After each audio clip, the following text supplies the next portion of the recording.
அண்டை நாடான நேபாளத்துல நடக்கக்கூடிய இந்த கலவரம் தான் பயங்கரமான ஒரு கலவரம் போயிட்டு இருக்கு அப்படின்னே சொல்லலாம். இதனால அதிபர்கள் கூட நாட்டை விட்டு ஓட்டம் பிடிக்கிற நிலை இருக்கு அப்படின்னும் சொல்லலாம்.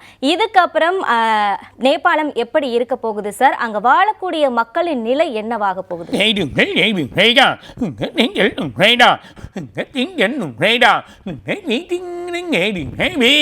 சோஷியல் மீடியாவில் ஒரு மிகப்பெரிய அந்த பிரச்சனை, அதாவது சோஷியல் மீடியா அவ்வளோ வலுவாக இருக்குது. இன்றைக்கி இந்த சோஷியல் மீடியாவில் பல விஷயங்களை அவங்க வந்து போட்டிருக்காங்க. பல விஷயங்கள் அரசியல்வாதிகளை பற்றி, அரசியல் வழியில் பற்றியோ நிறைய விஷயங்களை போடுறாங்க. சடனாக அவங்க அந்த அரசியல் வரக்கூடிய மெசேஜோ இல்லை வரக்கூடிய விஷயங்களையோ அவங்கள நிறுத்ததுனால தான் அதுவும் பப்ளிக் வந்து நிறைய அதை தான் பார்க்குது.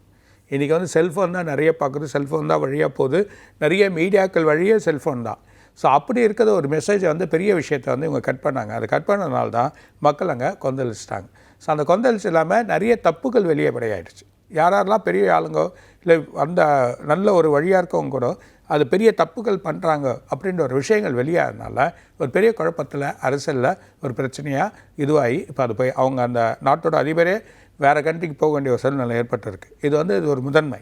இது மாதிரியா பல வழிகள், அதாவது சில சின்ன கண்ட்ரிகள் ஏற்படுறதுக்கான வழிகள் உண்டு. ஆனால் இது இப்போ இராணுவ ஆட்சி ஒரு 4 மாதமோ இல்லை 5 மாதமோ அங்கே ஏற்படுறதுக்கான வாய்ப்பு. இது ஏற்கனவே நமக்கு பர்மாவில் ஏற்பட்டிருக்கு. ஸோ பர்மாவில் அவங்க பண்ண தப்பு, அந்த அரசியல் வழியாக இருக்கவங்க பண்ண தப்பு, அந்த பிரச்சனையினால்தான் இந்த ஒரு பெரிய குழப்பத்தை அங்கே பர்மாவில் ஏற்படுது. அதோட எஃபெக்ட் தான் இந்த நேபாளத்துக்கு காமிச்சிருக்காங்க. நேபாளத்தில் வந்து அவங்களுக்கு வந்து அந்த மீடியா வழியாக நிறைய விஷயங்கள் அவங்க தெரிஞ்சதுனால இந்த பிரச்சனை, ஆனால் ஒரு நல்ல வழி தான் இது பண்ணியிருக்காங்க.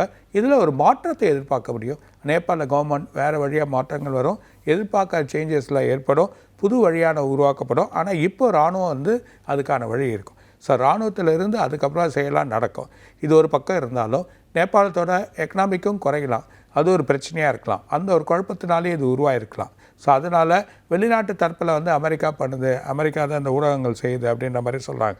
அந்த மாதிரிலாம் கிடையாது. அங்கே நடந்திருக்க வன்முறை மக்களோட வழியில், மக்கள் செயல், மக்கள் தான் அங்கே செஞ்சுருக்காங்க. ஸோ அந்த மக்களோட கொந்தளிப்பு அவங்களுக்கு செயல் கிடைக்கல, மற்றவங்களே எடுத்துக்கிறாங்க, நமக்கு எதுவும் கிடைக்கல, ஏன்னா நாளைக்கு அந்த நாட்டுக்கு பெரிய பிரச்சனைகள் வருன்றனால இது ஒரு வழியாக பண்ணியிருக்காங்க. இது கூடிய சீக்கிரத்தில் நல்ல உறவு, நல்ல ஒரு முடிவு கிடைச்சி அதுக்கான பலன் கிடைக்கும். ஆனால் இப்போ அவங்களுக்கு இராணுவ ஆட்சி இருக்கிறது நல்லது.